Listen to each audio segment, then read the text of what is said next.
আসসালামু আলাইকুম। আজ পবিত্র বৃহস্পতিবার। আমরা কি জানি সপ্তাহের এই দিনটি আমাদের জন্য কতটা স্পেশাল?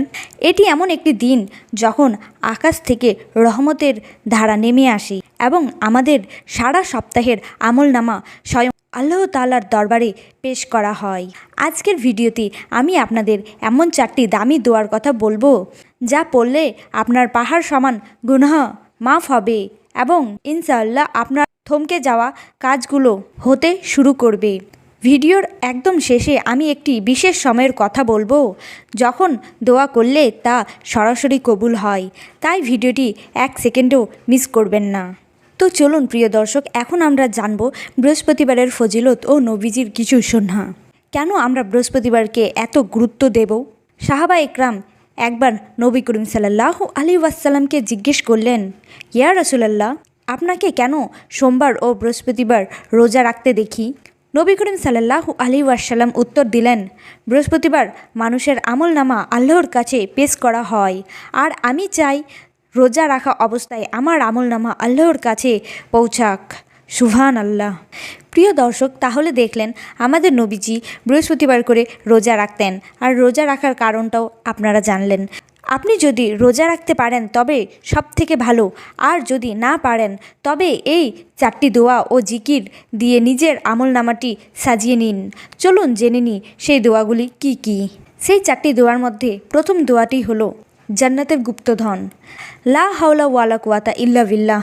নবী করিম সাল্লাল্লাহু আলাইহি ওয়াসাল্লাম এই দোয়াটিকে বলেছেন জান্নাতের অন্যতম ভাণ্ডার। আমাদের জীবনে যখন দেওয়ালে পিঠ ঠেকে যায়, মনে হয় আর কোনো উপায় নেই, তখন এই দোয়াটি পড়ুন। এক সাহাবীর সন্তানকে যখন শত্রুরা বন্দি করে নিয়ে গিয়েছিল, নবীজি তাকে এই দোয়াটি বেশি বেশি করে পাঠ করতে বললেন। ফলে কি হলো জানেন? সেই ছেলেটি শুধু অলৌকিকভাবে মুক্তি হয়নি, বরং শত্রুদের এক পাল উট সহ বাড়ি ফিরে এলো। বিশ্বাস রাখুন, এই দোয়াটি আপনার জীবনের কঠিন বিপদ দূর করে দেবে ইনশাআল্লাহ। দ্বিতীয় নম্বর দোয়াটি হলো ইয়া জালজালালি ওয়াল ইকরাম।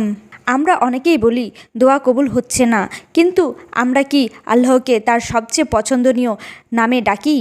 নবী করিম সাল্লাল্লাহু আলাইহি ওয়াসাল্লাম একবার এক ব্যক্তিকে এই দোয়াটি পড়তে শুনে বলেছিলেন, তোমার দোয়া কবুল করা হয়েছে, যা চাও দেওয়া হবে।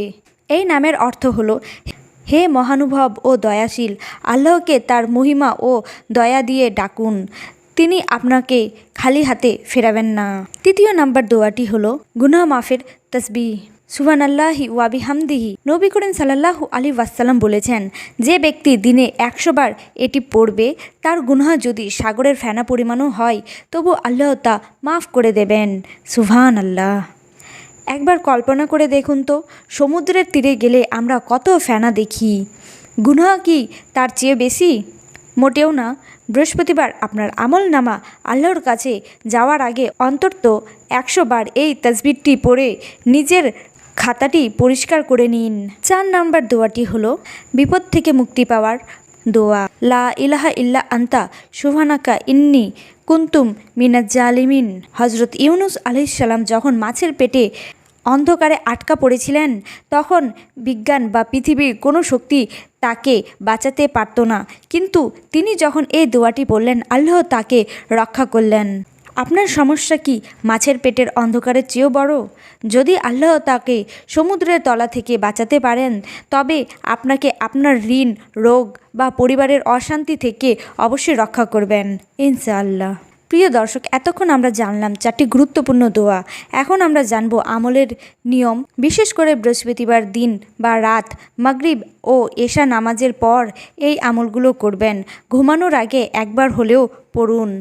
প্রিয় দর্শক, শয়তান চাইবে আপনাকে এই ভিডিও থেকে দূরে রাখতে, কিন্তু আপনি যদি আপনার ভাগ্য বদলাতে চান, তবে আমলগুলো শুরু করুন। এই ভিডিও শেয়ার করে দিন, যাতে আপনার মাধ্যমে অন্য কেউ এই দোয়াগুলো শিখতে পারে। আপনি সব পাবেন ইনশাআল্লাহ। কমেন্টে একবার আলহামদুলিল্লাহ লিখুন। দেখা হবে আগামী ভিডিওতে।